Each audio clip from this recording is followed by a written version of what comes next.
BTS নামটি আমাদের কাছে ইমোশন থাকবে নাই বা কেন?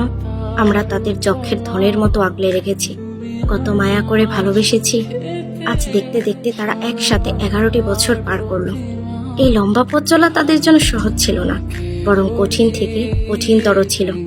অক্লান্ত পরিশ্রমের ফলে আজ তারা বিশ্বের নাম্বার 1 বয় ব্যান্ড বিটিএস হয়েছে।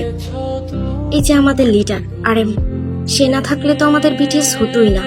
জিন কত রিচ ফ্যামিলি থেকে বিলং করে, অথচ এখানে এসে সে কত দিন কত রাত না খেয়ে কাটিয়েছে।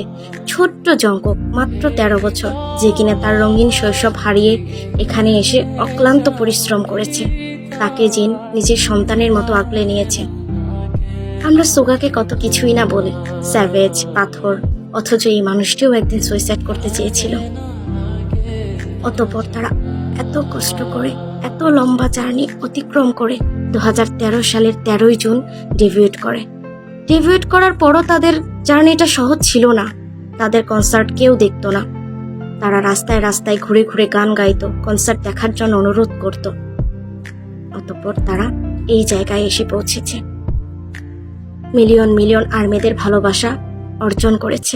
আমরা সারা জীবন বিটিএস এর পাশে থাকব এবং তাদের ভালোবেসে যাব, সে বিটিএস থাকুক আর না থাকুক। Happy 11th anniversary purple you all army.